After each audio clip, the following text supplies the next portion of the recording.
Hi, it's Libby again from Cooey Speech Pathology, and I just wanted to run through really quickly what a therapy journey could look like with feeding at the clinic.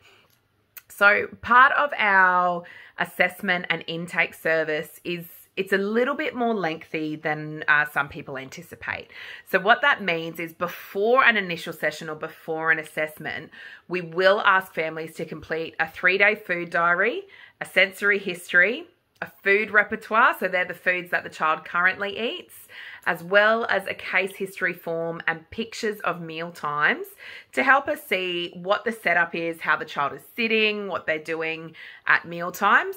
Sometimes we will also ask for a video if we think it's important information.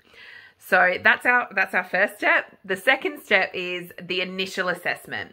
So it will be discussed around preferred and non-preferred foods, goal settings, as well as an observation of the child eating preferred and what happens when a non-preferred food is offered as well.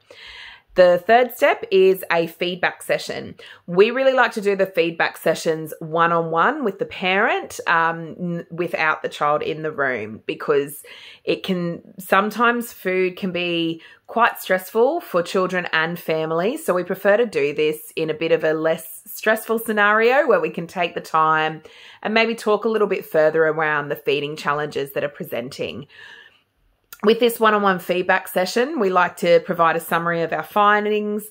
We also like to provide some general family strategies and mealtime strategies to start with, as well as set some really clear goals that we feel with the families can be achievable within the therapy and our particular intervention setting. So that's step 3, and now step 4 is starting the feeding therapy. So in our feeding therapy sessions, the following's included, where we look at food hierarchies based around the SOS principles. We don't offer SOS feeding. We don't have a transdisciplinary team at Cooey, but we use the principles to help inform our feeding intervention.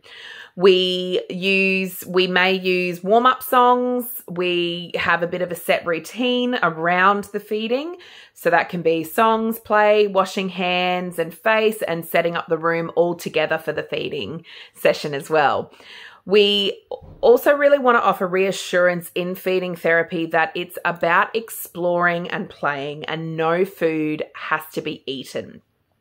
We are using child-led therapy where we don't want to overstress a child or stress the child's system by forcing them to eat food.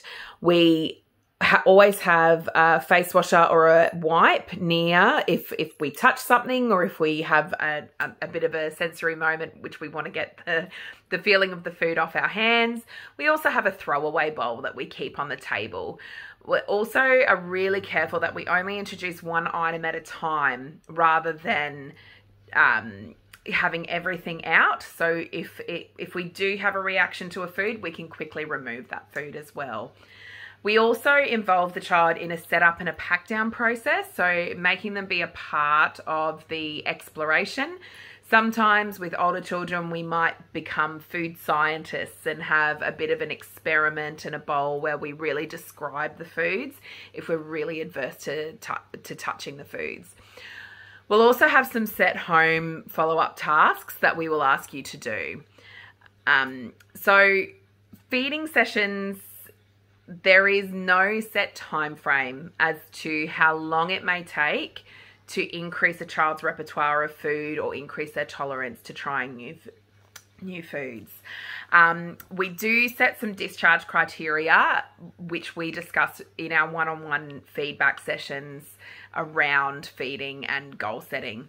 So we would like, ideally, in an ideal world, we do try to conduct a review session around session 10 to look at progress, what's been explored, what else we could do, and maybe if there's also another approach that we need to think.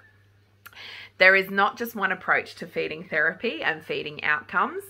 We do try to use the best possible evidence, but therapy is very much tailored to the individual and what presents to us.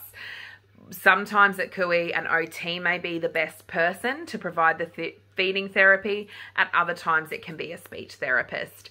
And the only way we kind of know is through our intake process and gathering all of the information. And you may find that a therapist may give you a phone call before starting the process, as we want to make sure that we're kind of addressing those feeding difficulties rather than the disorders at COE, as we feel that they're best addressed by a medical team.